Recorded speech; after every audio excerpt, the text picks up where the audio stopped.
बहुत समय पहले की बात है, एक व्यक्ति अपने जीवन में आध्यात्म सहित कई महत्वपूर्ण ज्ञान प्राप्त करना चाहता था ताकि वह अपने जीवन को अच्छे से समझ सके और किसी भी प्रकार की स्थिति या परिस्थिति उसे परेशान न कर सके।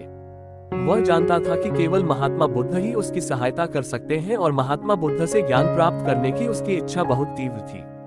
तो इस तरह ढेर सारा आध्यात्मिक ज्ञान प्राप्त करने के बाद अपने जीवन को बेहतर और सुखमय बनाने की चाहत में वह व्यक्ति महात्मा बुद्ध के पास पहुंचा। उस व्यक्ति ने हाथ जोड़कर बुद्ध से कहा, हे बुद्ध, कृपया मुझे अपना शिष्य बना ले। मैं आपसे बहुत सारा ज्ञान सीखना चाहता हूँ ताकि मेरा जीवन बदल सके और मैं अपने जीवन में आगे बढ़ सकूं, अपने जीवन को बेहतर बना सकूं। बुद्ध ने उस व्यक्ति की ओर देखा और कहा, बेटा, यदि तुम मुझसे शिक्षा लेना चाहते हो या मुझसे कुछ सीखना चाहते हो तो तुम आज से 10 दिन बाद मेरे पास आना। वह व्यक्ति 10 दिन बाद वापस लौटा और दोबारा बुद्ध के पास आया और बोला, हे बुद्ध, अब 10 दिन बीत गए हैं, कृपया मुझे शिक्षा दे। बुद्ध का उत्तर फिर ये था, यदि तुम कुछ सीखना चाहते हो तो तुम 10 दिन बाद आओ। ऐसा कई महीनों तक चलता रहा। जब भी शिष्य उनके पास आता तो गौतम बुद्ध उसे यह कहकर वापस भेज देते कि 10 दिन बाद आना। आखिरकार शिष्य का धैर्य टूट गया। इस बार हार मानकर शिष्य ने गौतम बुद्ध से पूछा, हे बुद्ध, हर बार जब मैं 10 दिन बाद वापस आता हूँ तो आप मुझे वापस भेज देते हैं। मुझे आपके ज्ञान की बहुत जरूरत है, कृपया मुझे सिखाएं, मैं कुछ सीखना चाहता हूँ। तो बुद्ध ने उस व्यक्ति से कहा, ठीक है बेटा, पहले जाकर एक गिलास पानी ले आओ। वह व्यक्ति उनके कहे अनुसार एक गिलास पानी ले आया। इसके बाद बुद्ध ने कहा, जाओ और एक गिलास पानी और ले आओ। वह उनके निर्देशानुसार पानी से भरा एक और गिलास ले आया। अब महात्मा बुद्ध ने कहा, पहले गिलास में थोड़ी मिट्टी डाल दो।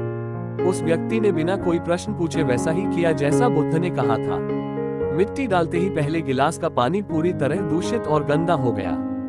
अब महात्मा बुद्ध ने उस व्यक्ति से कहा, पहले गिलास का पानी दूसरे गिलास में डालो। इस पर वह व्यक्ति बोला, महाराज जी, यदि मैं ऐसा करूंगा तो पहले गिलास का पानी न केवल गिरकर बर्बाद हो जाएगा बल्कि गंदा भी हो जाएगा। पहला गिलास पहले से ही पानी से भरा हुआ है, वह दूसरे गिलास का पानी कैसे रोक सकता है।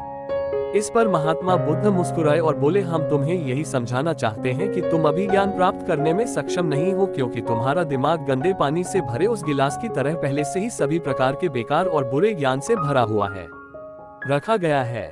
तो ऐसी स्थिति में मेरे द्वारा दिया गया ज्ञान आपके मन में कैसे समा सकता है। यदि मैं ज्ञान देने लगूंगा तो वह ज्ञान न केवल व्यर्थ चला जाएगा बल्कि प्रदूषित भी हो जाएगा। इसलिए सच्चा ज्ञान प्राप्त करने और आध्यात्मिक ज्ञान को समझने के लिए आपको अपने दिमाग में भरे हुए गलत और नकारात्मक विचारों को खाली करना होगा। आध्यात्मिक ज्ञान प्राप्त करने के लिए मन का पूर्णतः खाली होना आवश्यक है। यदि आप अपने आप से कहते रहेंगे कि आप सब कुछ जानते हैं तो आप कभी कुछ नहीं सीख सकते। इसलिए आप पहले गिलास में पानी खाली कर दे, तभी दूसरे गिलास में पानी समा पाएगा।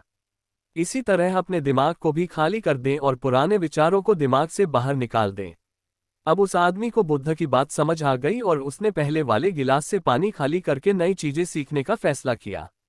दोस्तों, इस कहानी से हमें ये सीख मिलती है कि हमारा दिमाग एक पैराशूट की तरह है। पैराशूट जब तक नहीं खुलता तब तक उसका कोई फायदा नहीं होता। उसी प्रकार हमारा दिमाग भी तभी काम करता है जब वह खुलता है और सफलता की नई उड़ान भरता है।